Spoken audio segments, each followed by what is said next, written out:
National Chairman of the EGBA National Association in the USA and Canada, Alhaji Rahman Shawagi. Ẹ ṣeun adúpẹ́ o, mo kí gbogbo lé o. Ẹ má bínú o, ọkùnrin ìjẹ́kọ̀ lọ́nà o. Bàbá dédé jù wá ìlọ o. Àti ká ẹ̀bá àjẹ́. Adúpẹ́ fún gbogbo ẹ̀yin èèyàn tí ẹ bá wa wá ní ìrọ̀lẹ́ yìí. Láti orí gbogbo ẹ̀bá Descendant Association ti Dallas. Àti gbogbo àwọn ọ̀rẹ́ wa tí a fi ìwé pè tí wọ́n dẹ̀ wá yẹ́ wa sí tí wọ́n wá pọ́n wa lé. Ẹ ṣé gan ni adúpẹ́ ojú òní tí ní o. Gbogbo ìgbà tí ẹ bá ní ìrànlọ́wọ́ Ọlọ́run máa dìde fún yín o. Ẹ ṣé gan ni àwọn tó ń ṣe fún mi pé wà padà omi òní wọn. Wọ́n lápá àwọn aṣọ ní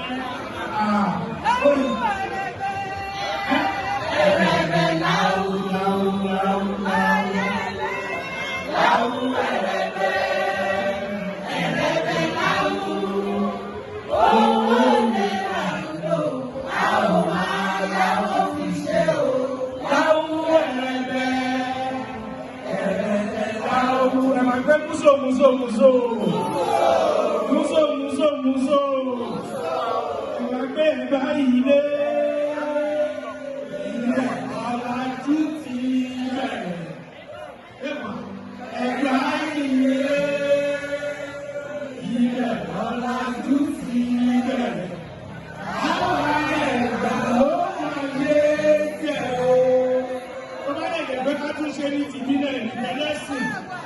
Wọ́n sọ pé ẹ̀gbá ilé ibẹ̀ ní gbàgbọ́ ti ibẹ̀.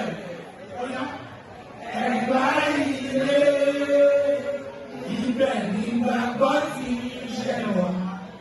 Àwọn ẹ̀gbá ló fi Jésù o. Somebody shout hallelujah.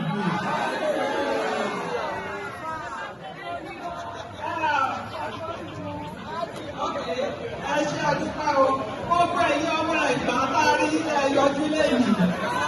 Àwọn èèyàn ti ní lọ́wọ́ yìí o, àwọn akọ orúkọ yìí àti nọ́mbà yìí. Ṣé kò dùn bá ṣe wà tó yẹ lọ́wọ́ Ẹ̀gbá? Ṣé kò lọ báyìí? Ó náà bá ọ̀gbọ́ a máa gbọ́ orúkọ yìí, a máa gba nọ́mbà yìí. Láì lè wà á máa bá wa ṣèpàdé.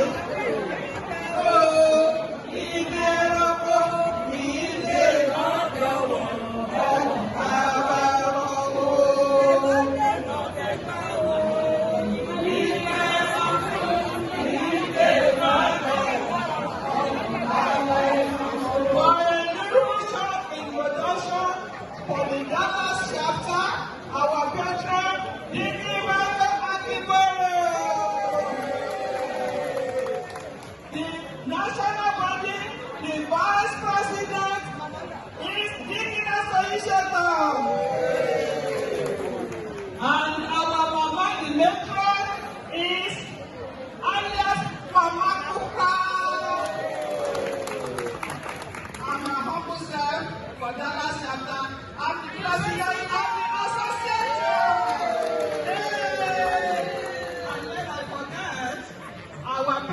is supported by our Akínbọ̀rò.